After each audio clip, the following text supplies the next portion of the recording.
4 pays permettent d'accéder à l'Arménie par voie terrestre. La Turquie, la Géorgie, l'Azerbaïdjan et l'Iran.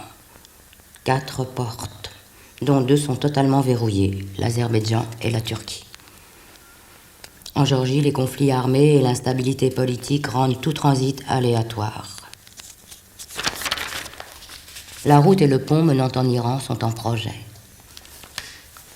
La cause du blocus imposé par l'Azerbaïdjan et renforcée par la Turquie est la guerre que se livrent Arméniens et Azéris pour le Karabakh.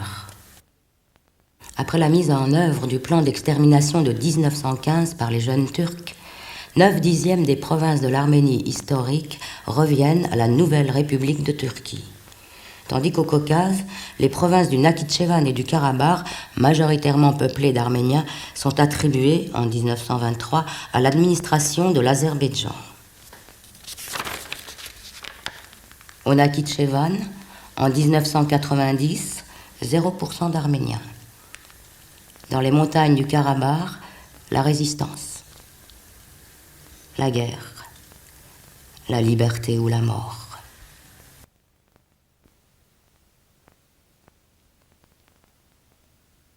Arménie, Yerevan, la nuit du 31 décembre 1992. Température -9. Au coin d'une rue d'un quartier de la capitale, plongé dans l'obscurité, près d'un trou, un étal, éclairé par une lampe à essence, un brasero et un homme. Exposés à la vente diverses marchandises, cigarettes, un paquet de lessive, 2 paquets de biscuits, une paire de chaussettes tricotées à la main, un vieux robinet, 3 fourchettes et couteaux d'argent, un joli vase, une pile de journaux. Appartenant au fonds de commerce, une chaise, une radiocassette et un jeu d'échecs. Accroché à la bâche, le portrait d'un jeune homme.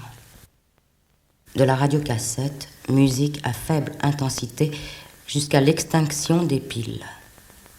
Haig est absorbé par une partie d'échecs. Survient un jeune garçon. Il finira par s'approcher du magasin. Il finira par demander le prix du paquet de biscuits. Le garçon. Combien ça coûte? Haig. Le prix de 5 kilos de pommes de terre. Le garçon. Combien coûte 1 kilo de pommes de terre? Haig. Pourquoi as-tu 2 yeux, 2 oreilles et qu'une bouche? Pour beaucoup voir, entendre et peu parler. Haig lui tend le paquet de biscuits. Le garçon. Haig. Tiens, aujourd'hui c'est gratuit. Et que je ne te vois plus te cacher quand ta grand-mère t'appelle pour monter l'eau. Le garçon. Je n'en veux pas. Haig. Prends mon petit et fais ce que tu veux. Mais il fallait que je te le dise. Le garçon hésite, accepte. Merci. Haig suit des yeux l'enfant et replonge dans la partie d'échecs. David, en tenue mi-militaire, mi-civile, Kalachnikov en bandoulière, rejoindra Haig. Par-dessus son épaule, il suit la partie. Avance un pion.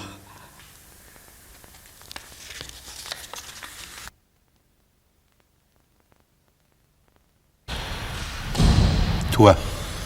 Il s'étreigne. Je t'attendais. Je savais que je te verrais aujourd'hui. Quand j'ai annoncé la bonne nouvelle, la mère s'est écriée « Merci, mon Dieu. Le garçon est têtu, tu lui as fait entendre raison. Tu nous as manqué. Tu nous manqueras toujours. Quand pars-tu? Demain. Demain, dans cette tenue? Dans la direction opposée. Comment? Que me chantes-tu là? À peine cicatrisé? Tout marche. David exécute un fulgurant pas de danse. Et ta main? Elle suffit. Fais voir, fais voir.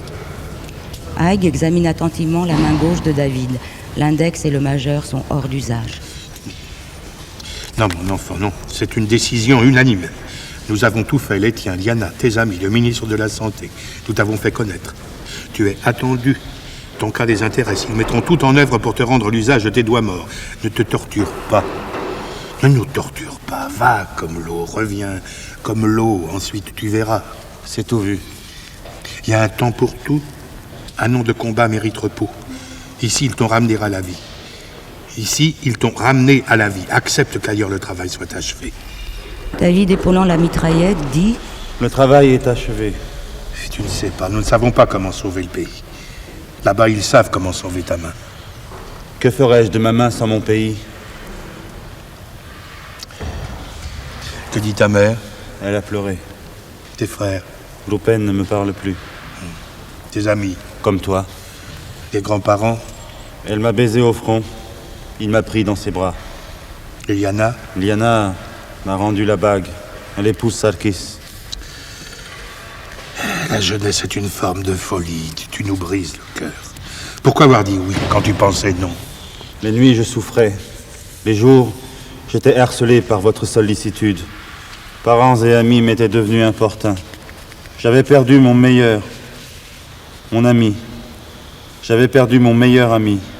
Et on me parlait du plus grand chirurgien qui avait accepté de sauver ma précieuse main. Par amour, mon enfant. Par amour. Je voulais être seul et réfléchir. Vivre sa perte. Toutes nos pertes et choisir mon avenir. J'ai dit oui par ruse.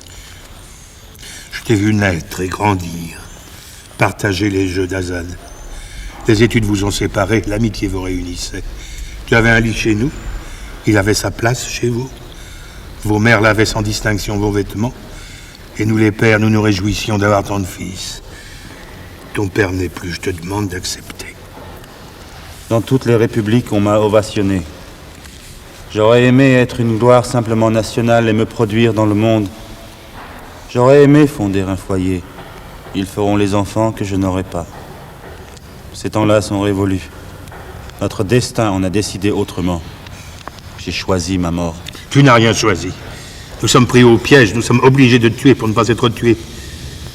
Quand ils m'ont montré le cadavre de mon fils, ce n'était qu'un amas de chair mêlé à l'étoffe, mais je l'ai reconnu. Il en sera encore moins resté que je l'aurais reconnu. Ces choses-là sont inexplicables. Vous étiez enlacés, on vous a séparés. Tu étais noir à force d'être bleu, vidé de ton sang. Tu répétais les mêmes mots, inaudibles pour tous, sauf pour moi, penché des jours sur ta poitrine. Je suis seul à avoir entendu cette terrible sentence. Tu répétais, pourquoi lui, pourquoi pas moi? Tu n'as rien à racheter, aucune expiation. Moi, son père, je te délie. Si je l'ai dit, je le redis. Pourquoi lui, pourquoi pas moi? Comment toi, as-tu pu croire que j'accepterais? Je l'ai cru parce que je le souhaitais. La joie d'avoir connu un tel fils demeure. Mon bonheur de te voir en vie est sans ombre. Ce que nous avons décidé pour toi est juste. Ne t'obstine pas. Ne renonce pas à Liana, à la musique. Entre dans la vie. Cette vie, malgré tout. Laisse les armes. Reprends l'archet. Nous avons besoin de toi. Notre armée est lourde. L'espoir nous quitte. Joue pour nous. Je ne suis plus de ce monde, père. Je suis mort dans le ténébreux passage de la Chine par une fin d'après-midi brillante de lumière. J'ai quitté mon corps tandis qu'une douce chaleur m'envahissait. J'ai rejoint Azad sous un arbre magnifique. Son cheval buvait à la source. L'air sentait le miel. Il m'a repoussé. Ton heure n'est pas venue. Tu guériras et tu devras choisir. Son cheval l'emportait alors que sa voix murmurait à mon oreille. Il n'y a pas d'amour sans justice. J'ai crié « Attends-moi !» tandis qu'une force irrésistible me ramenait dans mon corps ensanglanté qui enlaçait le sien. Sous une pluie d'obus, nous franchîmes le défilé. J'ai revu le soleil et j'ai perdu connaissance. Quand je me suis réveillé, Liana me souriait à travers ses larmes. Ma mère me tenait la main. La chambre était remplie d'amis silencieux. J'étais autre et personne ne le savait. Je ne sais pas ce qu'il s'est passé, mais il s'est passé quelque chose. Azad n'est plus. Je vis et je retourne au combat. C'est tout. Et tu viens ce dernier jour de l'année m'annoncer ta mort probable. Nous mourrons, mais nous ne sommes pas perdus. Que veux-tu de moi? Que tu me bénisses. Ni mon cœur ni ma raison ne peuvent faire mentir mes lèvres. Je ne puis t'ouvrir les bras. David, mon fils, pour la dernière fois, accepte. Je n'ai qu'une bannière, Celle du Ralapar. La liberté ou la mort. Tu n'useras pas tes genoux sur ma tombe. Je n'aurai pas de tombe. Mon Dieu. Épargne-le. Tu pars. L'étau se resserre, l'encerclement gagne du terrain. Notre frontière est est sous le feu des lance-missiles. Cette guerre... Ce n'est pas une guerre, c'est... Chut, ne le dis pas. Aboiement de chiens errants au loin. Nous n'avons pas le temps d'avaler notre salive. Les mauvais coups tombent de tous les côtés, comme un bouton de rose à travers les siècles. Est-ce qu'un jour vienne ce jour? La souveraineté. Nous en avons rêvé comme seuls les prisonniers savent rêver. Voilà que l'impossible est possible. Mais cette chose... Viens, réchauffons-nous, puis nous irons voir la mer. Haig met 2 morceaux de bois dans le brasero. Dès l'automne 90, nous sommes partis en flèche. Et dans la bonne direction. Prestissimo. Par son absence, la démocratie nous a enseigné la démocratie. Le peuple et ses élus ne faisaient qu'un. Nous allions créer nos lois et les parfaire. Les premiers, nous avons donné la terre aux paysans et prévu de remanier le système électoral des régions pour que les Russes, les Kurdes, les Grecs, les Assyriens soient représentés. Le référendum pour une sortie douce de l'Union avait été fixé après les premières moissons libres. Parallèlement, la nationalisation des biens du parti était votée au Parlement. L'ennemi intérieur pouvait être jugulé. Nous étions prêts pour la grande aventure, la sainte liberté. L'indépendance était inévitable. L'État naîtrait de son peuple. L'État pouvait être nous. La répression était foudroyante. Prévisible. Sans doute étions-nous trop prompts. Le mauvais bon exemple. Moscou et Bakou ont lancé leur meute sur nos villages du Karabakh et d'Arménie. Mais 91, la joie virait à la peine. Et nous n'avons pas eu peur. Nous avons dit oui à l'indépendance et tout le monde a fait des enfants. Maintenant, cette chose au gros formidable qui resserre ses tentacules. Qu'importe. Ce matin, des enfants ont couru dans la maison. La chambre d'Azad est habitée. Quoi? Que dis-tu? Ils sont arrivés hier, les yeux ronds, la bouche ouverte, dans des vêtements trop grands. La mère avait décidé d'en prendre un. Elle est revenue avec 3. Il ne restait plus que frères et sœurs. Ils se tenaient par la main, ils ne voulaient pas être séparés. La chambre est petite, mais le lit est grand, a pensé la mère. Ce matin, j'ai tiré les rideaux. Ils étaient blottis les uns contre les autres. Le plus petit au milieu, pour qu'il ait chaud. Il m'a salué d'un sonore « Bonjour, grand-père ». J'avais la gorge nouée. Le deuil est fini. La mère n'a plus mal aux jambes. L'année se termine bien pour nous. 3 anges. À nourrir. Comment allez-vous faire? Nous savons manger rien et le trouver délicieux. Comment allez-vous faire? Et nous accorde 900 roubles par mois et par enfant. 2700 roubles, ça représente 2 kilos de viande et 1 kilo de beurre. Je devrais recevoir une pension pour la vie offerte du fils, avec les 2 nôtres. Si on les reçoit, le cousin de Kiev devrait pouvoir nous aider. Nous avons quelques trésors, le collier, les tapis. Tout le monde a quelque chose à vendre et ceux qui peuvent acheter quittent le pays. Plus rien ne se fabrique, plus rien ne s'exporte. Ouais, on fait des affaires. L'économie de l'ombre opère au grand jour et veut des émules. Ils franchissent le cercle et rapportent les produits de première nécessité inabordables. Mais on a la preuve que le monde existe. Mais toute une camelote qui allume les yeux des jeunes, c'est l'économie épicerie. Moi-même, j'ai succombé. Les poubelles de la mafia débordent. Les nouveaux riches dansent aux devines. Qu'ils dansent, mais qu'ils restent au pays. Ceux qui nous extorquent et nous le restituent en faible partie par leurs bonnes œuvres. J'irai les voir si besoin est. Eux aussi prendront des comptes le moment venu. Les lois sont prêtes. Elles ne passent pas. Le blocus a gagné le Parlement. Il gagnera le monde. L'ennemi est parmi nous. En nous. Le blocus ne justifie rien. Il empêche tout. Satan mène le bal. Prends cette bague. Impossible. Prends. Refus silencieux de Haig, la main sur le cœur. C'est un ordre. Je m'incline. Arrivée d'électricité. 2 secondes, le temps de se réjouir et d'apercevoir la silhouette chancelante d'un homme. Non, les canalisations ont explosé. Le terminal est dans les glaces et les gaines de protection manquent. D'ici la place Sakharov, plus rien ne marche. Pas d'électricité, donc pas d'eau, d'ascenseur, de téléphone. Ceux qui habitent les 9e, les 15e étages, je les vois dépérir d'heure en heure. 20e siècle. Nous faudra-t-il réaménager les grottes du Zangezur?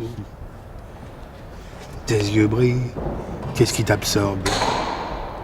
Quand tout cela a-t-il commencé? Cher. Tu peux remonter au déluge.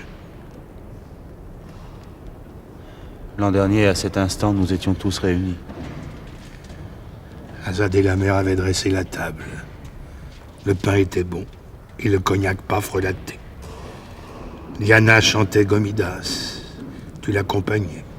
Combien étions-nous? 15, 16? 18 avec Vrej et Vram. Ah, les jumeaux, les bandits. Nous avions alors 6 heures d'électricité toutes les 6 heures. Les réserves n'étaient pas épuisées. L'Azerbaïdjan nous avait définitivement coupé le gaz, mais un branchement de secours se construisait en Géorgie. Les usines et le réseau téléphonique fonctionnaient à 50%. Des chasse-neige entretenaient le réseau routier. On pouvait espérer l'ambulance pour les urgences.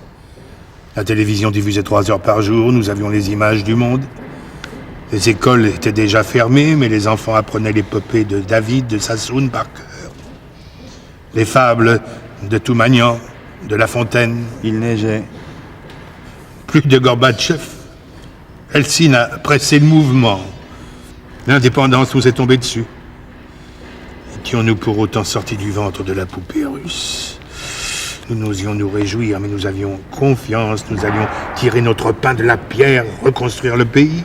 Nous avions chaud. Nous avions ouvert toutes les fenêtres. Quand l'électricité était coupée, on allumait les bougies. Quand il n'y a plus de bougies, les jours s'élevaient. L'hiver dernier, nous avions juste ce qu'il fallait pour attendre le moment suivant. L'hiver dernier, nous avions juste ce qu'il fallait pour atteindre le moment suivant. Aujourd'hui... Les sourires d'amour se brisent. Le peuple des enfants livré à lui-même. Nos centenaires succombent. Et combien de nouveaux-nés? Après les bancs publics, nous brûlerons les arbres. Ankara a montré les dents. L'électricité achetée en Europe ne passera pas par la Turquie. Et en Géorgie, à peine réparé, le gazoduc et la voie ferrée sont à nouveau dynamités. Nous sommes acculés à rouvrir la centrale nucléaire. Le froid et l'angoisse pénètrent toutes nos cellules. Et là-haut? Elles accouchent par -10. Elles ne se reconnaissent plus dans le miroir. Les nuits de lune, la neige éclaire les rues. On entend les loups. Il n'y a plus de couleurs. L'Edinakan est noir et blanc. Les gens ont d'abord brûlé leurs vieux vêtements, les pneus usagés, les meubles achetés neufs après le tremblement de terre. Maintenant, ils abattent les arbres. Regroupés autour des feux, ils attendent l'arrivée des trains, du gaz, la réouverture des usines. Quand ils en ont, ils font recuire le sucre pour donner une couleur de thé à l'eau. On dort habillé. Les extrémités gèlent, les hôpitaux ferment. Au cœur de la nuit, on se réveille les uns les autres pour profiter des 2 heures de courant, de l'eau chaude, du téléphone. Tout le monde s'appelle. 4 fois sur 5, on tombe chez des inconnus, on se parle sans se connaître. Si tu as un instrument de musique, joue quelque chose. Les rats d'Europe vivent mieux que nous. Et chez toi? Ils tiendront. Loupen et les frères Sarian sont partis pour Batum. Si tout se passe bien, ils rapporteront 2 citernes de mazout. Le quartier finance l'expédition. Le père Achot dit que le tremblement de terre nous a précipités en enfer. Que l'enfer est froid. Dieu. Jusque quand et pourquoi? Nous étions sur le balcon. Azad était sombre. Nous nous interrogions jusqu'au vertige. Où en était le monde? Quels étaient nos voisins? Quelles seraient les conséquences de la dissolution de l'URSS sur nous qui ne représentions qu'1% de l'Union? Bakou venait de supprimer le statut du Rarapar. En réponse, le Rarapar s'était autoproclamé république indépendante et Yerevan avait opté pour le dialogue et le droit à l'autodétermination. Tu verras, m'a dit Azad. L'armée soviétique n'a plus de raison d'être. Elle se retirera du Rarapar.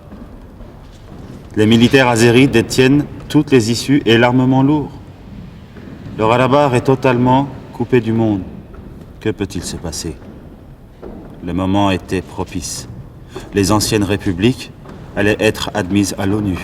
Les États-Unis nous avaient salués, seul îlot de démocratie au Caucase.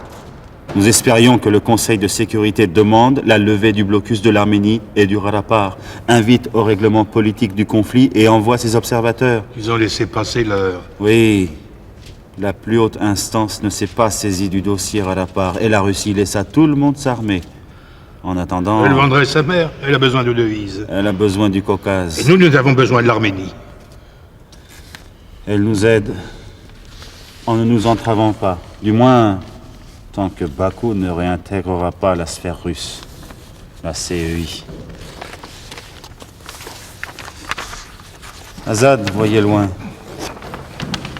À supposer que les nôtres reprennent l'aéroport, neutralisent les lance-missiles braqués de Chouchi sur Stepanakert et ouvrent la route de Latchine. Le Rarapar est une île, ils l'assiégeront de tous les côtés, d'Agdam, de Fizouli, de Kubatli, de Kelbadjar. C'est ce qu'ils font. Et au passage, ils pilonnent l'Arménie. Quand les Azéris ont troqué les armes blanches contre des armes automatiques, les Soviétiques réquisitionnaient nos fusils de chasse. Nous avions alors fabriqué des grenades artisanales. Aujourd'hui, bien qu'armes et cadavres abondent, c'est toujours avec un temps mortel de retard que nous obtenons l'armement adéquat. Cet été, l'ennemi a utilisé sa force aérienne. 1 mois plus tard, nous recevions la DCA. Mais contre les canons longue portée de la 4e flotte de la Caspienne, entreposés à Agdam, qui ont frappé Stepanakert, nous n'avons aucune parade. Qu'à notre tour, démilitariser la ville garnison d'Agdam et d'être accusés de visée territorialiste. Agdam, la haineuse, la noire de complot. Ils mènent le jeu. Ils ne veulent ni cesser le feu, ni activer la recherche d'une solution. Bakou et Ankara s'opposent à la participation de Stepanakert aux négociations. Yerevan refuse de parler au nom de Stepanakert, et Stepanakert n'entérinera aucune décision prise sans consultation.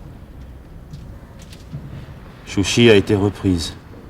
Le corridor de Latchine ouvert, et maintenant nous sommes contraints à désarmer Kelbadjar, Kubatli, Fizouli, Agdam, tandis qu'Ankara déploie une vaste offensive diplomatique pour nous faire condamner et par l'Occident et par les pays islamiques. Comme on ne peut pas se défendre sans remporter de victoire, plus il y aura de réfugiés azéris sur les routes, mieux ils occulteront le blocus qui anéantit l'Arménie. Qu'ils l'appellent embargo et le tour sera joué. Notre interrogation était vaine. Déjà le siège de Stepanakert était commencé, et sur la nouvelle carte de l'Azerbaïdjan, le haut Rarapar n'était plus mentionné. Tout à coup, Azad s'est redressé, il m'a dit « Puisqu'ils nous maintiennent aux portes de la vie, j'entrerai dans ma vie par la porte de notre histoire.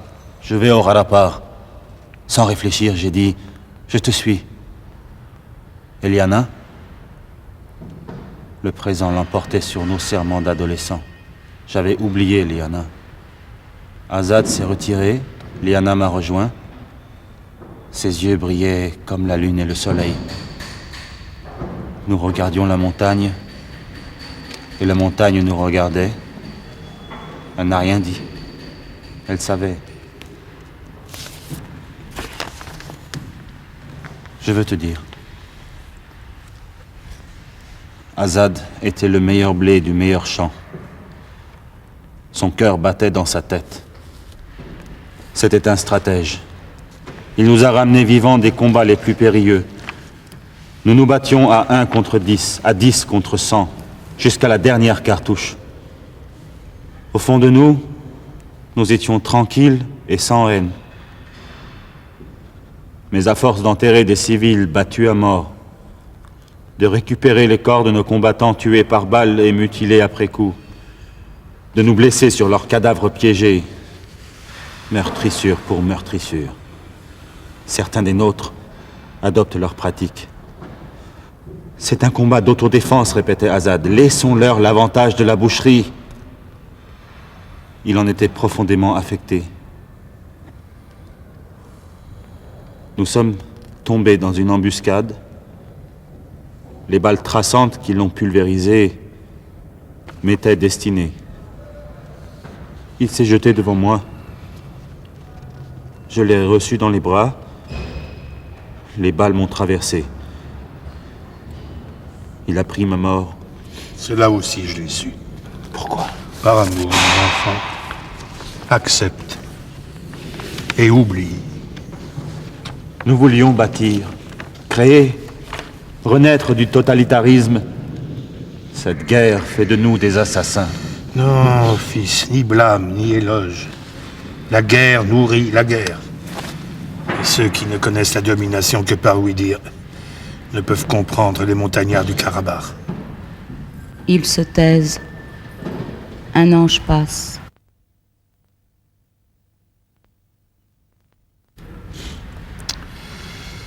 Tu sais, la petite nous inquiète. Elle souffre de violents maux de tête. Elle a une sale blessure au front.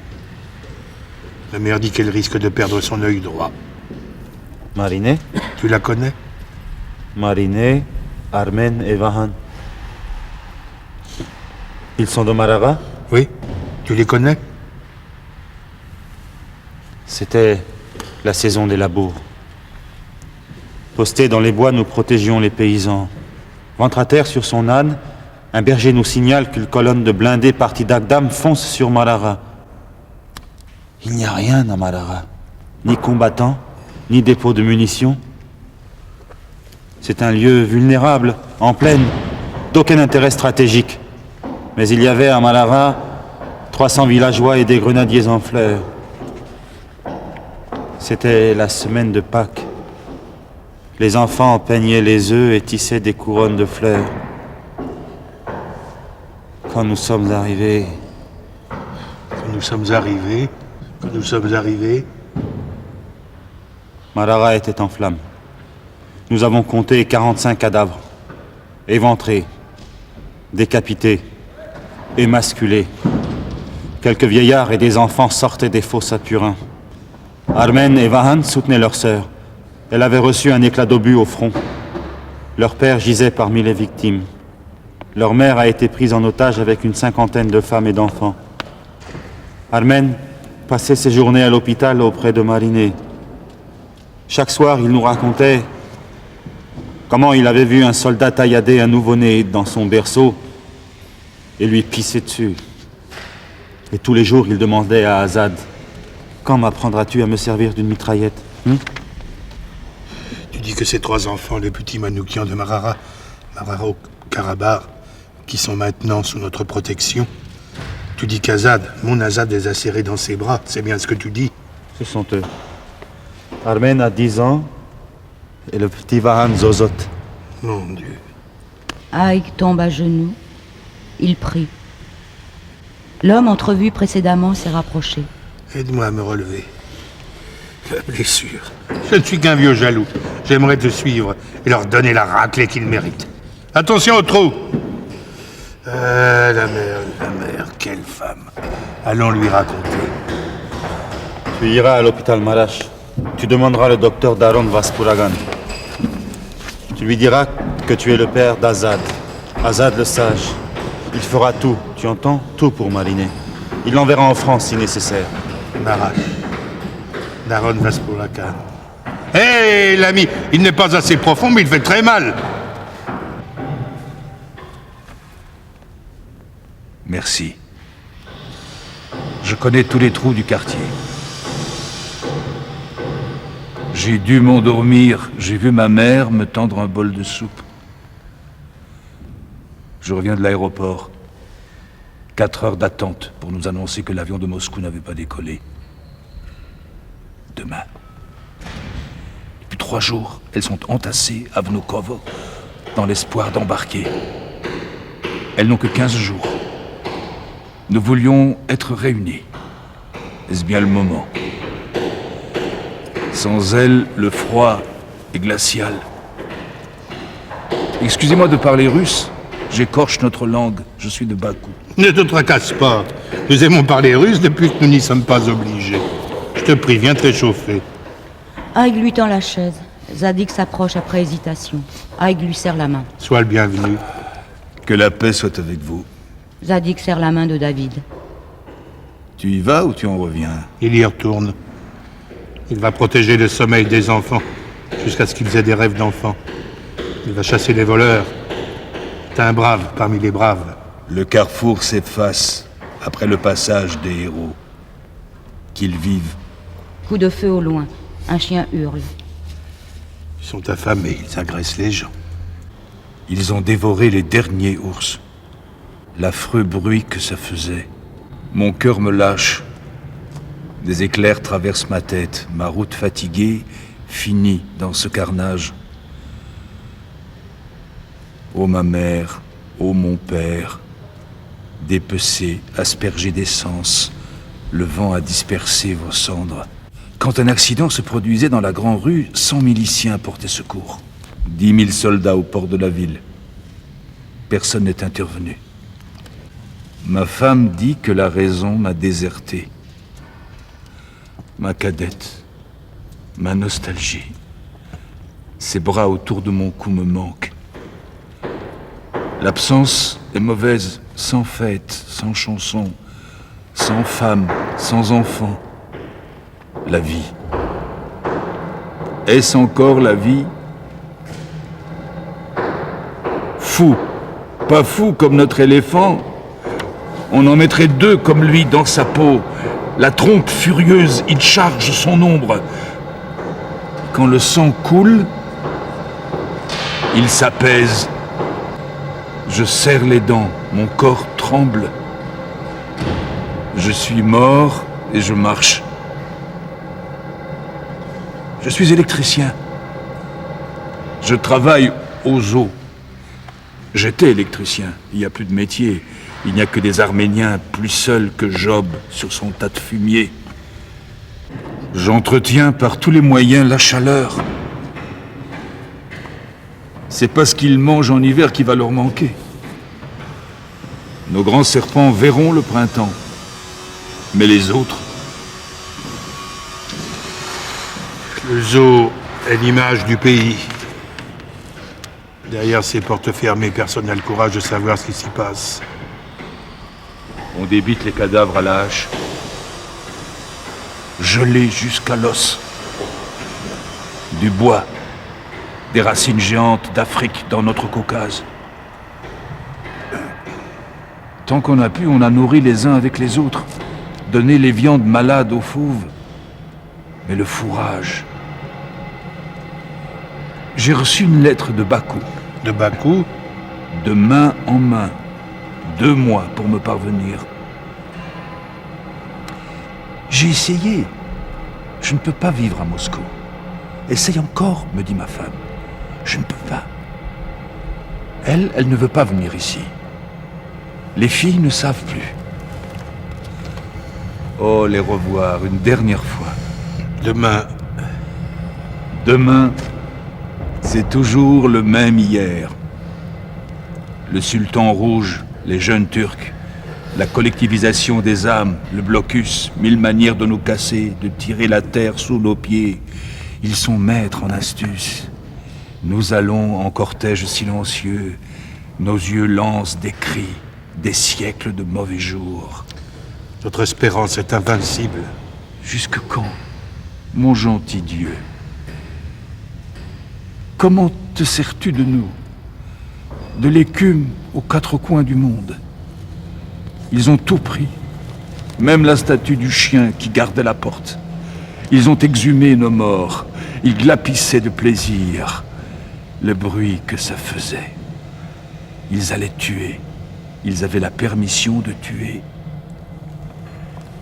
Où va l'âme des morts d'épouvante? Leur dernière pensée, où elle va? Il est difficile de vivre sans faire de mal, mais ceci n'a pas de nom. Envoie ta lumière bonne. Apaise leur cupidité. Et le lion Shiraz? Je l'ai vu naître. J'étais avec Azad. Le vieux lion ne rugit plus. Les vers lui sortent par tous les trous. Couché sur sa femelle morte, il gémit nuit et jour. Faites venir la milice, abattez-le. Leur agonie nous fait vivre. J'ai voulu libérer les aigles, les vautours. Qu'ils meurent en vol. Si tu le fais, m'a dit Seda, je perds mon travail. Elle nettoie les cages depuis 20 ans. Tous l'aiment. La vieille hyène lui lèche les mains. Comment leur expliquer? Pour nous aussi, chaque matin, la même question. Combien de temps allons-nous tenir? Leurs grands yeux noirs de famine. Il y a Vosné, mon hérisson de singe. Je lui apporte une pomme, du pain. Ses semblables ne sont plus. Il est seul, si seul. Quand il me voit, il pleure. Et le croyez-vous, je pleure avec lui. Je crains qu'un jour ou l'autre, les rats. Est-ce l'aube ou le crépuscule de l'humanité? Il est déjà très tard. Pardonnez-moi d'avoir assombri votre entretien. Zadig se lève. Il part. Où vas-tu, frère? Reste! Je prends ta peine. Tu es avec nous, chez toi. Notre souffrance décourage les mots. La tienne est plus lourde que la mienne. Après la mort de mon fils, je restais des heures debout à ce coin de rue. Un autre, l'âme et les épaules voûtées. Il n'était plus. L'air s'épaississait. Il manquait une note dans Erevan. Depuis l'ovaire du fils, la mère tricotait des chaussettes pour nos combattants. Nous ne pouvions plus rien partager. J'étais là, près de ce trou. La nuit était tombée. Quelqu'un venait. Sans le voir, j'ai prévenu. Attention au trou. C'est ça, ça m'avait échappé. Le trou m'avait ramené aux autres. Je compris que le chagrin allait prendre sa juste place. Les journées à ne rien faire me sont devenues longues. Le trou m'avait gardé, je garderai le trou. Et j'ai ouvert cette boutique des courants d'air. Ne te retire pas, frère. Il fait aussi chaud dehors que dedans. Et si tu n'es pas mieux, restons ensemble. La dernière fois que j'ai ri, c'était le vendredi 26 février 1988. Je m'appelle Zadig Hovnians, fils du fils Hovnians de Van. Je suis né au Karabakh. J'ai grandi à Chouchi. Je me suis marié à Bakou. Je suis un homme ordinaire. Je ne comprends pas comment j'ai échappé en si peu de temps 3 fois à la mort. Avec mon équipe, j'avais été envoyé à Sumgait pour faire toute l'installation électrique de l'usine à phosphate. J'habitais depuis 2 mois chez un parent. La semaine était finie. Je rentrais à pied avec Rassim, un collègue azéri. Au carrefour Lénine, il y avait un attroupement. Un homme gesticulait sur un podium. On s'est rapproché. Il mimait ce que les Arméniens auraient fait subir aux Azéris de Kapan, en Arménie. C'était tellement gros. J'ai ri, haut et fort. Ne ris pas, m'a dit Rassim. Il se trame quelque chose contre vous. Il paraît que les Arméniens du Karabakh demandent la réunification du Karabakh à l'Arménie. J'ai pensé, c'est juste. Et comme on nous regardait, Rassim s'est éloigné. À un autre carrefour, un type encadré de 2 membres du comité municipal racontait qu'il revenait d'Agdam, qu'il avait vu de ses yeux 2 jeunes Azéris tués par des Arméniens. Plus loin, pareil. Les podiums, les micros. Il n'y a que les autorités qui en ont l'usage, ce qui voulait dire qu'elles diffusaient, en connaissance de cause, des nouvelles invérifiables. Dans quel but ? Tout à coup, je t'ai désigné. C'est un chien d'Arménien. Faisons-le aboyer. D'où m'est venue la bonne réponse? Si je suis un chien d'Arménien, c'est que toi tu es un chien d'Azéri qui a perdu son flair. Je parle turc sans accent. Ils m'ont cru. À la gare routière, des caisses de vodka étaient déchargées des camions. J'ai croisé des jeunes habillés en noir. J'ai couru sans courir. J'ai repris souffle dans la cour de l'immeuble de mon parent. Il y avait de la lumière dans son appartement. Et au-dessus, chez les Adanian. Alentour, tout était sombre et muet. La lune avait l'épaisseur d'un cil. Là-haut, personne. Le saccage. Il s'était acharné sur le piano. Ne reste pas là, m'a dit la voisine Azéri. Où sont-ils? Ne crie pas, ils sont dans les caves. La famille Adanian s'est barricadée. Ils ont été chercher du renfort, ils vont revenir. Les revoilà, cache-toi. Où me cacher? Alors la brave femme m'a ouvert sa porte. Je compris la consigne d'éteindre les lumières. Seuls les appartements des Arméniens étaient restés allumés. Au-dessus, le bruit hideux. Où était la milice? Où était l'armée? 3 jours et 3 nuits. La bête excitée sur nous. Dans toute la ville. L'orgie. Un corps est passé devant la fenêtre. J'ai voulu secourir. Elle m'a supplié. S'ils te voient sortir de chez moi, ils me tueront. Foutez le feu! Foutez le feu! C'est elle qui a ouvert la porte. Sa voix aiguë, tout le monde l'a entendue. Je suis Azéri. Mon mari est malade. Si vous mettez le feu chez les Arméniens, mon appartement va brûler. Ils sont passés. Une 50aine de barres de fer. Entraînant la jeune Nazig. Il riait. Elle était nue. Un bloc de sel me brûlait les yeux. J'ai hurlé. Vous ne serez jamais des hommes. Je me suis jeté sur eux. La femme m'a certifié qu'aucun son n'était sorti, que j'étais resté debout, comme évanoui, qu'il m'avait pris pour son mari malade. L'adorable vie a perdu sa saveur. J'avais vu la jouissance qu'il y a à faire le mal. Mon cœur ne s'envole plus en silence les matins. Comment suis-je retourné à Bakou? Comment ai-je persuadé ma femme d'emmener les filles? Et combien de temps tout cela a pris? Ils se disaient des choses les plus insensées sur nous, les plus fantasques sur eux. À les entendre, Noé serait Azéri. Ils se mirent à composer des chansons d'amour sur le Karabakh. Ils juraient de nous avoir jusqu'au dernier sang. Un jour, j'ai croisé Rassim. Il a eu un mouvement vers moi, heureux de me voir en vie. Mais il ne s'est pas arrêté. Je lui ai pris le bras. « Pourquoi as-tu peur de moi ?» Il m'a répondu « J'ai plus peur de nous que de vous. » Rassim, pourquoi le Front populaire a-t-il besoin d'une guerre contre les Arméniens pour renverser les communistes? N'avons-nous pas de bonnes raisons pour les chasser? Tu sais dans quelles circonstances et pour quelles raisons le Karabakh et le Nakhichevan ont été donnés à l'Azerbaïdjan? Comment le Karabakh serait-il vôtre de toute éternité? Il m'a répondu, je n'ai aucune raison de le croire, mais je n'ai aucune raison de ne pas le croire. Comment savoir? Et je compris le désarroi du peuple azéri. Qui sait quoi du haut et du bas Karabakh, de l'Artsakh? Combien de leurs historiens ont accès aux archives? Combien d'entre eux peuvent déchiffrer les caractères arabes ou perses? En un siècle, ils ont changé 3 fois d'alphabet. Nous sommes un trou dans leur mémoire.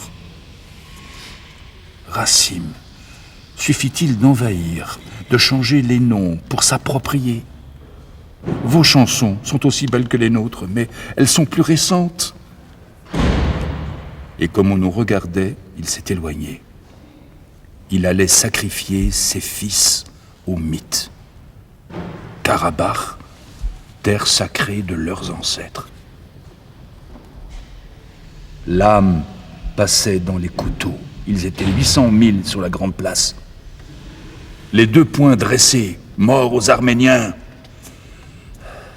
Il fallait quitter Bakou, la Caspienne. J'étais déchiré. Mes parents sont restés. Ils ne voulaient pas être un fardeau. Nous sommes trop vieux. Quoi qu'ils nous fassent, ça ne fait rien. Nous mourrons en paix. Ils étaient devenus insouciants. Enfants, le grand massacre les avait épargnés. 1915 les a rattrapés. Insouciants. Est-ce croyable?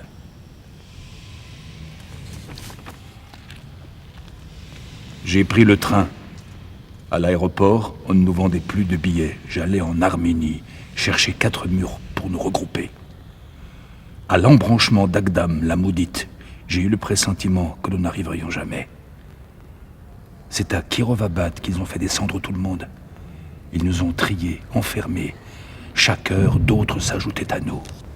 Ils se disaient que les Arméniens du district signaient sous la menace l'abandon volontaire de leurs biens, qu'ils fuyaient sur les routes, qu'il n'y avait nulle part où arriver, qu'Erevan était quadrillé par les tanks, que le Kremlin allait frapper.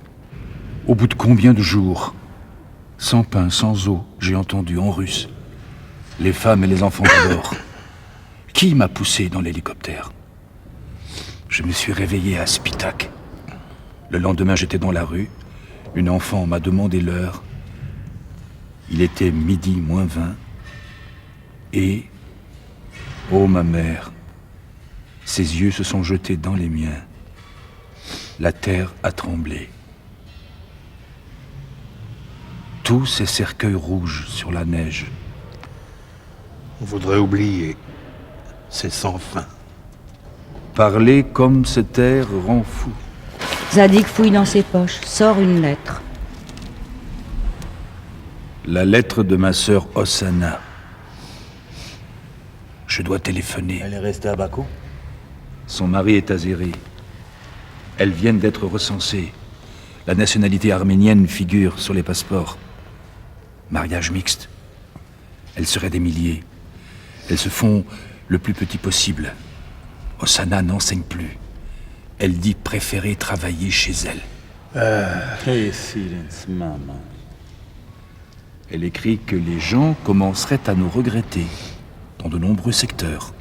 Le niveau aurait baissé, l'atmosphère de la ville aurait changé, que c'était plus joyeux avec nous. Il nous aime et il nous tue. Son fils aîné a été appelé pour combattre au Karabakh. Il a déserté et elle ne sait pas où il se cache. Son mari et elle se sentent surveillés. Ce n'est pas écrit, je le sais. Ossana a peur. Zadig part. Attends. Réfléchissons. D'où veux-tu téléphoner? Toutes les communications sont coupées. Faudra aller en Géorgie. Reviens. A-t-elle le téléphone? 93 32 1.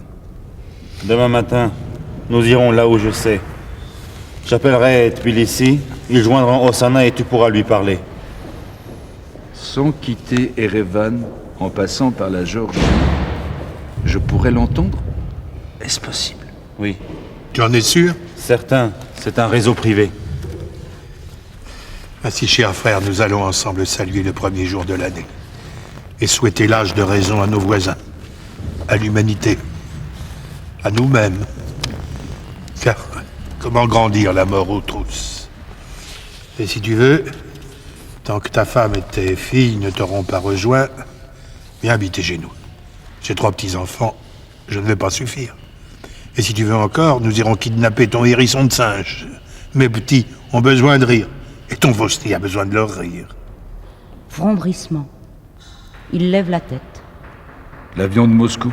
Il est trop haut. Il va d'ouest en est. De Turquie en Azerbaïdjan. Il est lent. Il est lourd. C'est un cargo de marchandises.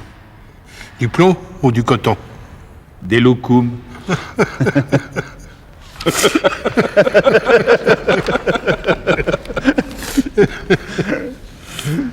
Les hommes rient. David tire de sa poche une bouteille de cognac enveloppée dans du papier journal. Haig apporte plusieurs verres dépareillés. À vive allure, entre Isabelle. Elle est stoppée à temps. Attention au trou!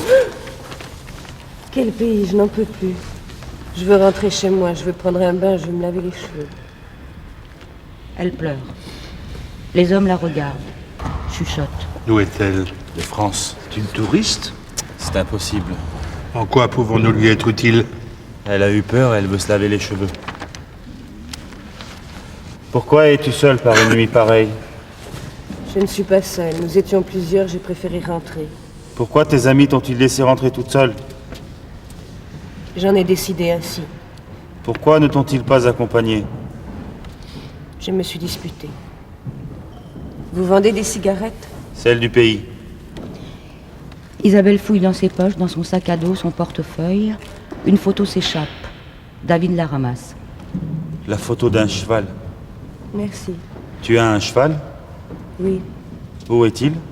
dans le Comminges. Où? En France. Comment s'appelle-t-il? To be, être. Lol. Pour le trou qu'il nous pardonne.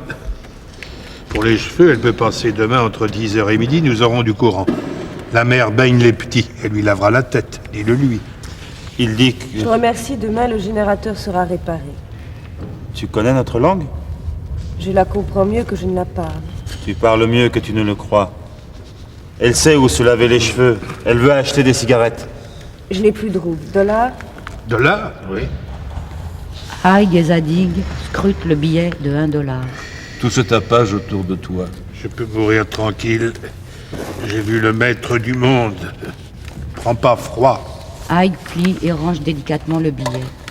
Isabelle prend un paquet de cigarettes. Haig insiste pour qu'elle en prenne 4.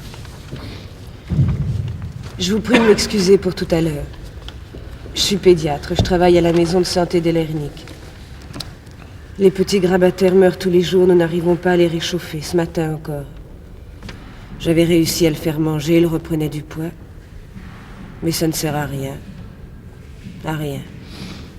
Elle soigne les handicapés des Lernik.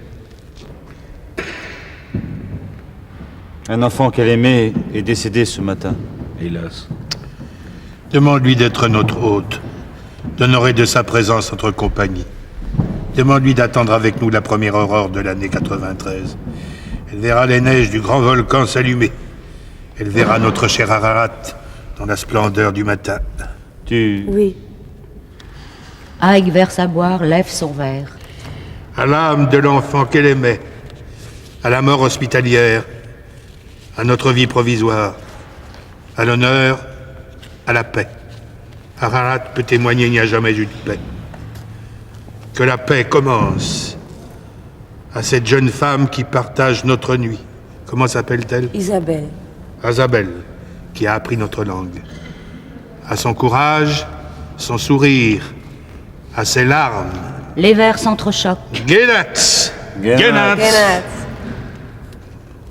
Les hommes boivent d'une traite. Tout à coup, de la radiocassette, musique.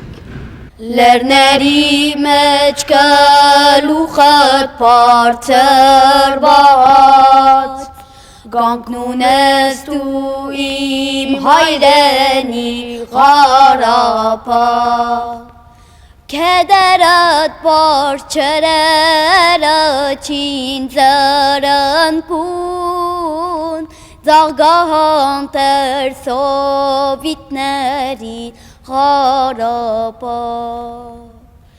Քեդերդ բարձրերը չին ծրնկուն Ձաղգահանտեր սովիտներին Ղարաբաղ Երիտասարդերոսներդ բազմաթիվ Ֆեդային են մարդիկները սեկարձի Երիտասարդերոսներդ բազմաթիվ Ֆեդային են մարդիկները սեկարձի Herosneri hayrenik nesferadin Hayot yerdi khizak vortin gharaba Herosneri hayrenik nesferadin Hayot yerdi khizak vortin gharaba. Tu comprends quelque chose? Les piles sont à plat. Haig sort d'un torchon qui servira de nappe un morceau de pain qu'il coupera en tranches. Zadig sort de sa poche 3 pommes qu'Haig épluchera et coupera en quartiers. Une pomme pour celui qui raconte, une pour celui qui écoute, et la 3e pour celui qui a écrit l'histoire. Pain et pommes seront disposés sur une assiette ébréchée. Haig enveloppera les épluchures dans le papier journal qui enveloppait la bouteille de cognac, remettra le paquet à Zadig pour Vosny, qui le glissera dans sa poche. Isabelle a froid. Elle offre des cigarettes. Zadig et David ne fument pas. Haig accepte. David accroche sa mitraillette au dossier de la chaise. Il présente sa veste à Isabelle. Non merci, je n'ai pas foi. Tu ne peux pas refuser. Isabelle enfile la veste. Ils sont regroupés autour du brasero. Quand la collation est prête, l'assiette circule. Est-elle mariée? A-t-elle des enfants? Il demande si tu as des enfants. Non. Elle n'est pas mariée. Elle ne veut pas se marier? Tu ne veux pas te marier ou tu n'as pas trouvé? Les deux. Elle attend. Une belle fille comme elle. Dommage. C'est un réfugié. Il a échappé au pogrom de Sumgaet et de Kirovabat. Il a vu le tremblement de terre. Comme toi, il nous est arrivé ce soir. Et comme toi, il n'ose pas s'exprimer en arménien. Sumgaït. C'était le sujet de notre dispute. Tu t'es disputé à cause de nous? Oui. Un à un, on ne sait pas pourquoi, tous finiront par regarder la chaise. La chaise invite à s'asseoir. Assieds-toi, chère fille. Cette chaise a été fabriquée en Pologne, à Lvov. Mon père l'a héritée de son père, avec les parchemins, où sont inscrits les noms de la lignée paternelle qui remonte au Xe siècle. Au-delà, le fil est rompu. Annie est tombée, la royauté s'est exilée, Constantinople est tombée, le royaume de Cilicie est tombé. Petit bout par petit bout du gâteau, ils sont arrivés au bout. Oui, on peut le dire, la sublime porte a pressé l'âme des peuples autochtones comme une grenade et détourné tout leur savoir-faire à son profit. Mon père était passeur sur l'Arax avec ses frères. Ils étaient le noyau rebelle du Zangezur. Ils appelaient à refuser la collectivisation des terres. Les Rouges ont abattu le bétail et incendié la maison. Ma mère était enceinte de moi. Elle était assise sur la chaise, sous le chêne derrière la maison. Elle caressait des yeux la place qu'occuperait mon nom dans le livre des générations. C'est ainsi que tous les 4, ma mère, le livre, la chaise et moi, avons échappé. Isabelle, impressionnée, se lève, regarde la chaise. Oh, assieds-toi, chère fille, ce n'est qu'une chaise. Ils ont envoyé mon père dans un camp dans l'Antarctique. Ils ont envoyé mon père dans un camp dans l'Arctique. Toute cette eau figée pour un passeur mourrait de mélancolie. J'avais 7 ans, j'étais au bord du fleuve. Ma mère m'avait appris à chérir les fleurs cachées. J'ai vu arriver un grand gaillard qui s'est jeté tout habillé dans l'Arax. C'était mon père. 70 ans de machination et de félonie. Par tous les moyens, ils ont essayé de nous décerveler, nous faire nous oublier. Mais nous avions un refuge, notre alphabet, nos livres. La nation est le seul lieu où soigner nos blessures, repenser le monde et connaître la frivolité. Pauvre peuple russe. Sa langue était devenue celle du mensonge. Le poison s'est mêlé au lait maternel. 1000 ans d'histoire, dont 1000 ans de servitude et d'expansion territoriale. Il y avait un jour, et il n'y avait pas de jour. Tout passe. Depuis quand est-elle enfermée avec nous dans ce jardin des supplices? Depuis cet automne. Et tu as en si peu de temps appris l'arménien? J'étais déjà venue. Quand? En 88, puis en 89. Tu es venu et revenu pourquoi? Pour vous.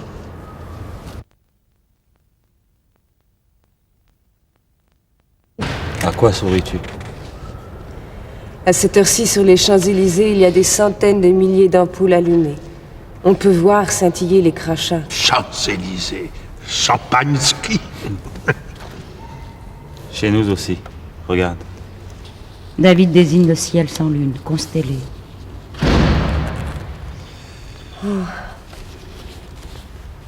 On se croirait à Saint-Michel de l'Observatoire, Où? en France. Plus d'usines, de voitures, de fumée, d'émanations toxiques. Plus de décibels, de kilohertz, de kilowatts, de tables d'écoute. Tous les canaux sont libres. Le temps reprend l'espace. Plus de graisse, de sucre, de viande. On devient végétarien. Nous sommes tranquilles, contents d'être vivants, heureux de ne rien posséder. On n'a qu'un défaut. Une obsession. Combien ça coûte? Combien ça coûte? Combien ça coûte? Les médias azéris disent que si vous passez l'hiver, c'est que vous n'êtes pas des hommes.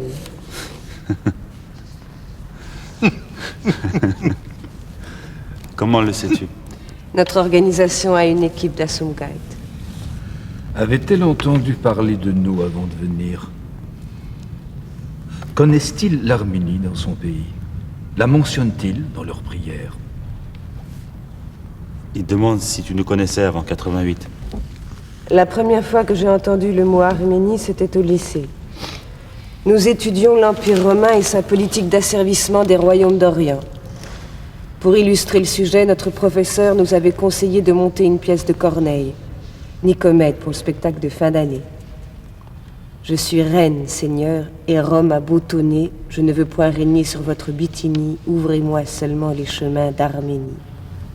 Ouvrez-moi seulement les chemins d'Arménie. Il voyait loin votre Corneille. Elle nous a connus à 14 ans. Elle jouait au théâtre une reine d'Arménie. Et depuis ce temps, elle ne nous a pas perdu de vue. Comme c'est beau. Haïg verse à boire, lève son verre. Aux enfants du monde, à l'amitié vraie, à la reconnaissance mutuelle. Buvons à la résistance héroïque du Karabakh. À ces hommes, à ces femmes, à ces enfants, aux sacrés montagnards. Le Kremlin a dit démocratie. On ne peut pas être à moitié enceinte. Ils ont allumé la mèche du droit des peuples à disposer d'eux-mêmes. Ils ont ouvert la danse. Buvons à la libération et reconnaissance de la vaillante république d'Artsakh. Genats! Genats! Isabelle ôte une chaussure, se frotte le pied, engourdi par le froid. Haïg lui présente la paire de chaussettes destinées à la vente. La laine a manqué, mais elles sont chaudes. Merci. Elles me plaisent beaucoup. Isabelle enfile les chaussettes. Qu'elle leur dise. Nous sommes les invités de la terre. On a chanté la pierre, le blé, le raisin, la jeune fille, l'homme, la raison, l'amour. On a chanté le travail et la bonté, les heures, les saisons, les saints, nos héros.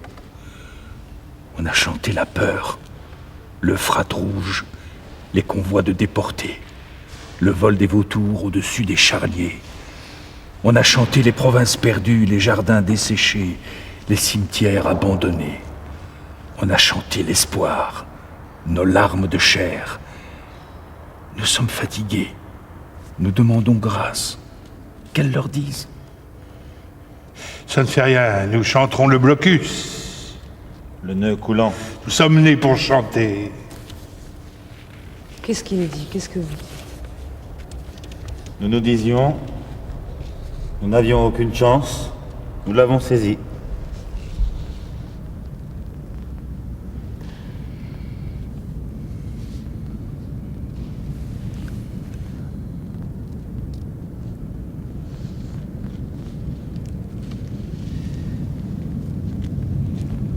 Qu'est-ce qui t'a poussé à venir en 88?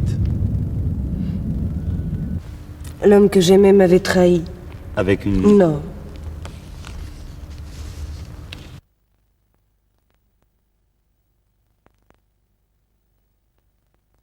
Pour obtenir un poste plus important qui normalement devait revenir à un autre.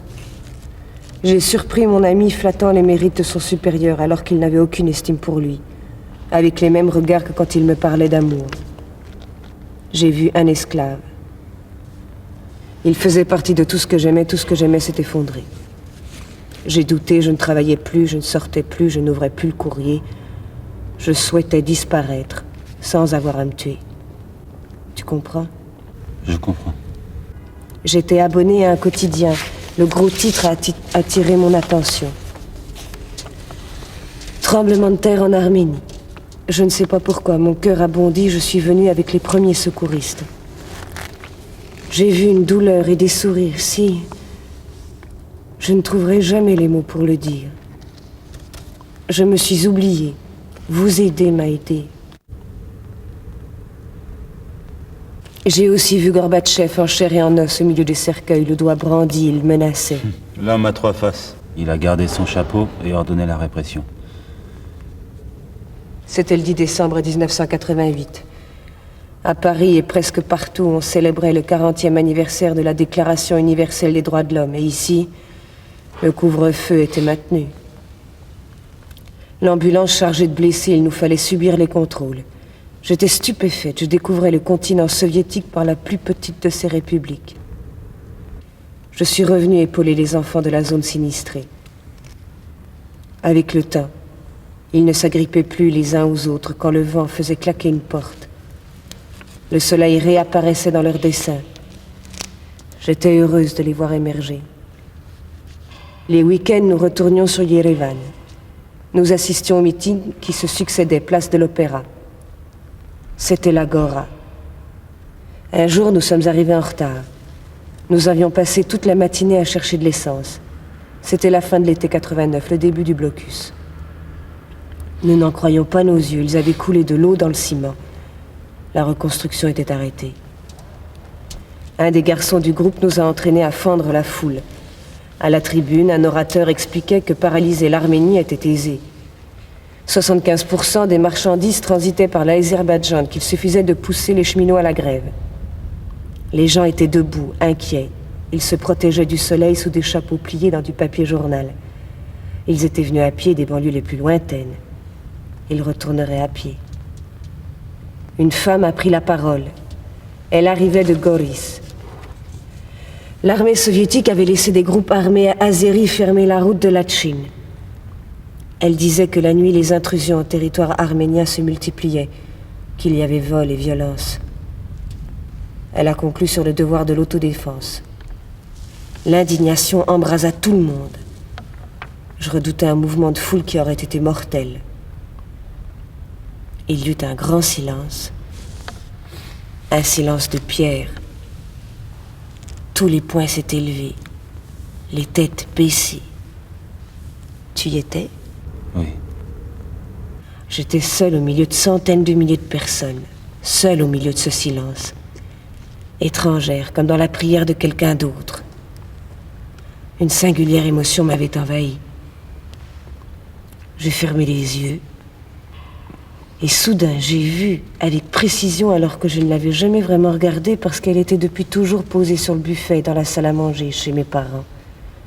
Une photo datée du 24 mai 1936. C'était une photo de foule recueillie, sous le soleil, abritée sous des chapeaux de papier journal, le poing levé, où figuraient mon grand-père et mon père enfant. Avec une banderole « Vive la Commune, vive le Front populaire ». Une cascade de souvenirs m'a submergée. Quelle chance! Mon enfance, ma mère, mon père, leur vie laborieuse, militante, leur déception, leur générosité. Mon père a toujours dit que la neutralité est une voie de garage. Que la meilleure façon d'être contre, c'était d'être pour. Qu'il y avait des choses meilleures que d'autres. Qu'il faut discerner et choisir. Et là, à des milliers de kilomètres d'eux, j'ai aimé mes parents. Le peuple de Paris, le peuple d'Yerevan. Il n'y a pas de temps. C'est toujours la même place publique, le même peuple, la même volonté de vouloir. J'ai ouvert les yeux et j'ai levé le poing. Fabrice, que tu vives. Elle raconte comment, sans le savoir, nous l'avons sortie de son tourment. C'est ici qu'elle a compris les siens, le monde. Elle dit que son père est un sage, qui lui a appris à discerner. Dieu est grand. L'homme est son prophète. Nous la remercions pour ce qu'elle vient de dire. Elle aime boire à la source. Elle vit à propos. Son œil est rassasié. Elle a été blessée. Elle dompte le dragon qui garde sa hôte. Elle attend à la fenêtre de son cœur. L'enfant. L'amour. Il lit dans les lignes de ta voix. Il te promet l'amour. Comme une caresse, un vent chaud passe. Te voilà, cher avant-coureur. Tu as senti le vent? Oui,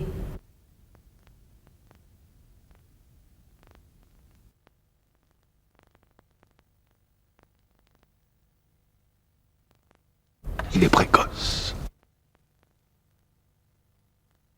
À la violette.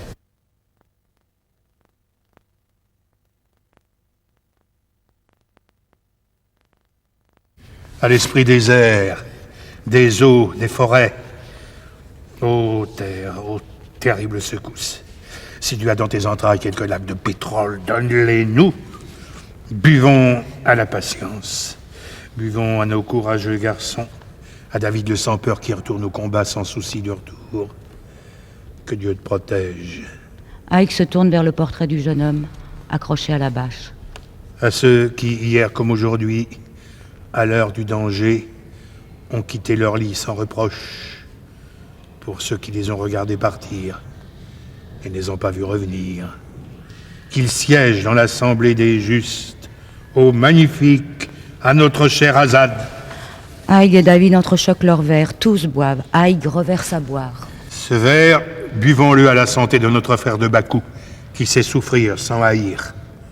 À Zadig, à ta femme, à tes filles, que vous soyez réunis et qu'à nouveau ton cœur chante. Manouchag. Ma petite, mes enfants, tu me manques. Le chagrin de Zadig éclate. La colère envahit Ike. Que fait l'ONU? Que fait Helsinki? Que fait la France? Que font les gens? Quel manège démoniaque nous vole l'espoir, le rêve, le travail de nos mains. Notre pain quotidien est un calvaire, laver une chemise, un exploit. Exilés de nous-mêmes, nous errons dans ce cercle. Ce n'est plus un pays, c'est un camp à ciel ouvert. Nous ne sommes libres que de nous entretuer pour un litre d'essence. Comment labourer, récolter sans carburant? Comment produire sans énergie? Que faut-il faire? Nous leur donnerions le Karabakh qu'ils réclameraient le Sanguizour. Nous leur céderions le Sanguizour qu'ils convoiteraient Erevan. Que faut-il faire? Ankara parraine Bakou, Washington parraine Ankara, la Russie attend et tous vont investir sur le pétrole de la Caspienne. Savent-ils ce qu'ils font? Qui fera comprendre qu'ils doivent laisser un peu de terre aux Arméniens? Ne sommes-nous qu'un obstacle pour eux? Une idée fixe? Une mauvaise habitude. Ils montent sur leurs grands chevaux. Ils n'en sont jamais descendus. Ils excitent la chimère. De l'Adriatique à la muraille de Chine. Ils ont donné nos provinces aux Kurdes. Ils ne savent plus comment s'en débarrasser. Ils tournent en rond. Ils font ce qu'ils sont. Des bloqués. Des blocus.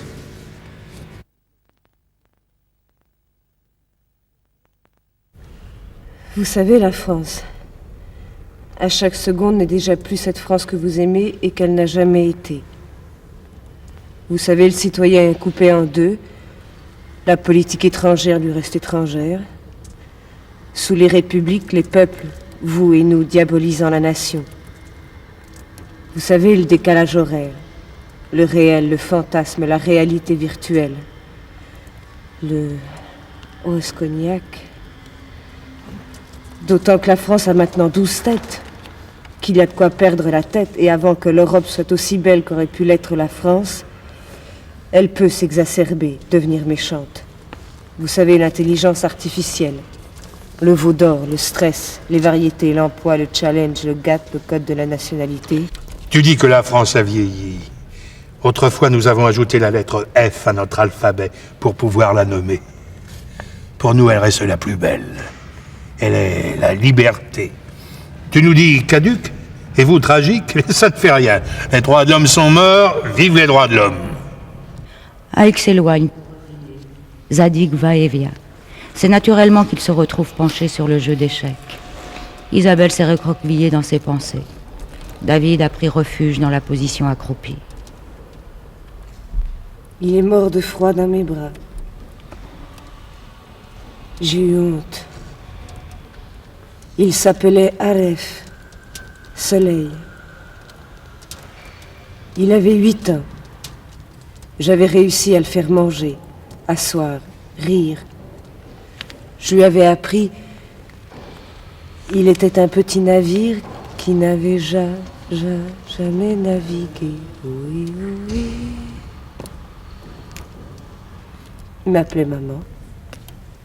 J'ai cherché des fleurs, je n'en ai pas trouvé. Le jour de l'an est la fête des enfants, de l'arbre, de la joie d'être au monde. Ce jour-là, l'ours, la biche, le loup venaient au village raconter leur douleur. C'était la célébration de l'union sacrée entre l'homme et la nature. Pour nous, l'arbre est le symbole de la volonté de vivre. Ce matin, à Leninakan, on sciait les arbres qui m'ont vu naître. Ce trou, il a l'exacte dimension du four à pain dans la maison de mon père. Je restais près des femmes quand elles faisaient le pain et m'étonnais que les fines galettes qu'elles lançaient contre la paroi brûlante cuisent sans tomber au fond. Elles jetaient de l'eau, tout s'éteignait. Ne restait que le parfum chaud du pain. Elle m'expédiait à l'autre bout du village porter des galettes chez nos cousins, et comme j'avais peur d'obscurité, elle me recommandait « Si tu rencontres le diable, ne t'étonne pas, dis-lui bonjour. » J'ai toujours suivi leurs conseils. Ce trou, j'ai pensé construire un auvent et cuire le pain. Ce songe était encore réalisable l'an passé.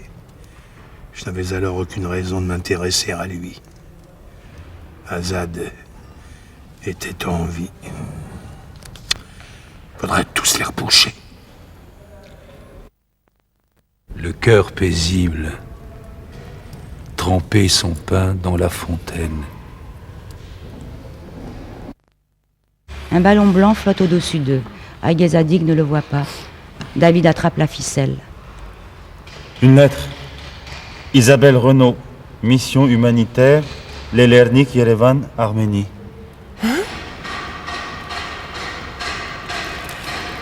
Il est passé, il a franchi le blocus. Isabelle chérie, bonne et heureuse année. Comment va la vieille Europe d'Orient?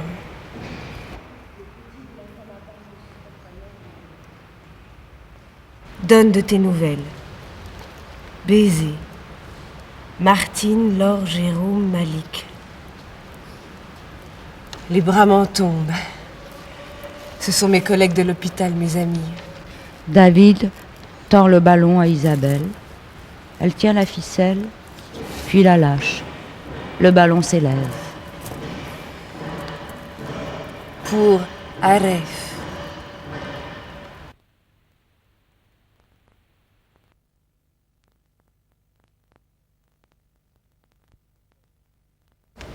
Pourquoi t'es-tu disputé? Le superviseur des missions au Caucase est arrivé il y a 2 jours. Nous avons redemandé une augmentation avec visite des lieux à l'appui. Il suffirait d'un 5e du budget actuel pour améliorer le quotidien des enfants dans cet enfer et nous sentir soutenus par l'arrière. Il a vu. Il a dit en effet, mais les caisses sont vides. Notre organisation a plus de 50 missions dans le monde. J'ai insisté dans ce cas sur la nécessité d'équilibrer les budgets consacrés au Caucase. Pourquoi Sumgait serait plus favorisé que les Lerniks?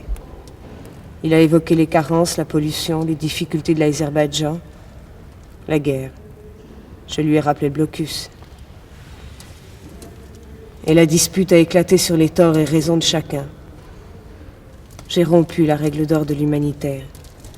J'ai comparé l'Arménie à l'Azerbaïdjan.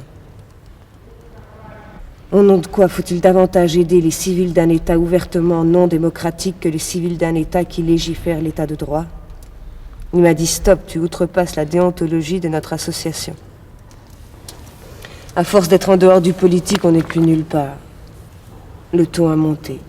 Je lui ai dit que s'il n'avait pas idolâtré la perestroïka, il aurait regardé le Caucase.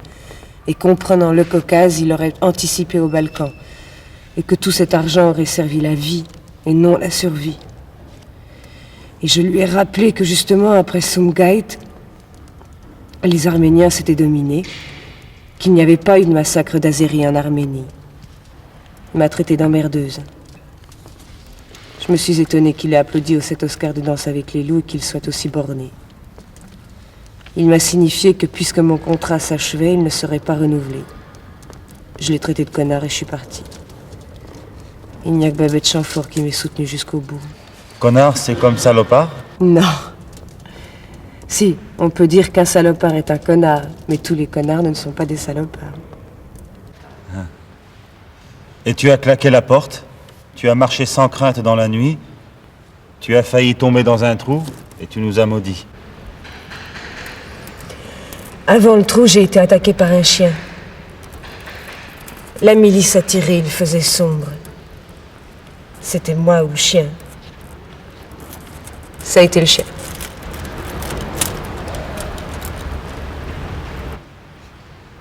Viens avec moi, Ralapar.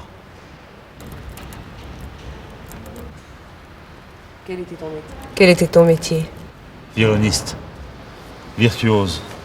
À 12 ans, j'étais déjà réputé pour mes quarts de ton. J'ai perdu ma main, mais pas la musique.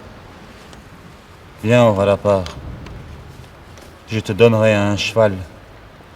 Tu l'appelleras Lal. Tu verras les torrents au fond des précipices. Tu entendras l'aigle bleu recouler. Je te montrerai l'architecture médiévale, le platane millénaire, le monastère d'Amaras, 100 fois saccagé depuis le IVe siècle, 100 fois restauré. Tu verras les scriptoriums où furent traduits les penseurs du monde antique, la grotte de quartz où le moine Mashtots rêva les 36 lettres de notre alphabet, les idoles de pierre, les pieds de la déesse Anaït. Sa tête est au British Museum. Tu verras les vestiges de l'Urartu, la trace des sanctuaires zoroastriens quand nous adorions le feu, leur évangile. Pense bien, dis bien, fais bien. Nous entrerons dans les cavernes des Amazones, les salles souterraines, les peintures rupestres.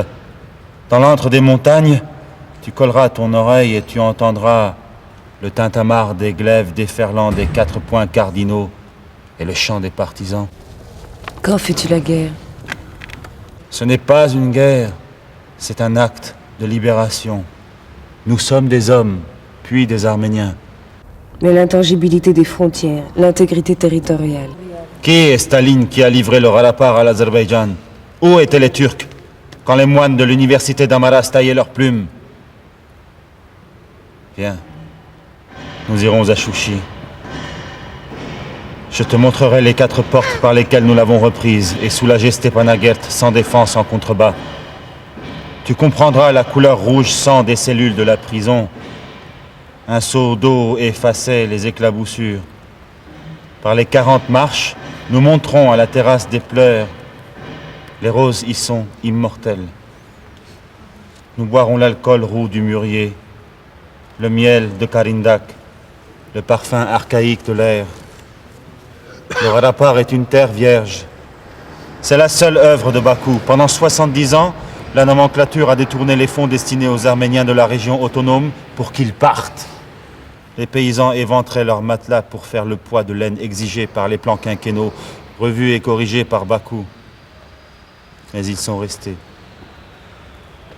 S'ils nous expulsent, ils massacreront l'âme et la mémoire des lieux. Le Rarapar est une bibliothèque. La terre est le fruit de l'homme, et l'homme est son fruit. Tu connaîtras les gens, leur détermination. Tous ne jouent pas d'un instrument, mais tous sont musiciens. Ils respirent à l'unisson leur soif de liberté et de paix.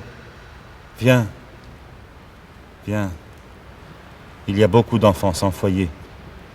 Depuis longtemps, ils n'ont pas vu de médecin. Comme toi, ils n'ont peur de rien. Ils sont malheureux. Tu leur apprendras des chansons de France. Ils t'aiment déjà. Passé la Chine, on accepte d'être un homme mort. Tout se calme. Les rires et les larmes ont le même poids. Dans une seconde, il y a l'éternité. Je viens. Que faut-il amener? N'oublie pas le papier toilette. Plus un timbre-poste. Nous nous torchons avec la Bible. Le patriarche nous a par avance donné l'absolution. Je me demande ce que penserait le Vatican si ça s'ébruitait. Il n'en serait pas étonné. Nous sommes les parias de la chrétienté. Pourquoi? Le dogme? C'est idiot. Oui, Ça vous isole. oui. Autrement, il serait monté au créneau. Nous sommes restés païens. Nous prions plus à table qu'à l'église. Mais pas un verre qui ne soit bu à sa gloire. Vous en êtes où? À l'Apocalypse. Les jeunes, le jour.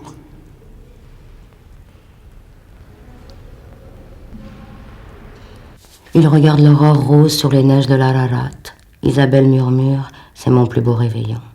Haïg murmure, tu nous as délivrés du totalitarisme, délivre-nous du panturquisme, de tous les ismes. David regarde Isabelle, elle est aussi belle de profil que de face. Zadig tend les bras, les paumes ouvertes. Seigneur, donne-nous la direction. Maintenant ils se sont détournés de la montagne, ils écoutent. Le vieux lion a rugi et s'est tu. Zadig se signe. Notre lion est mort.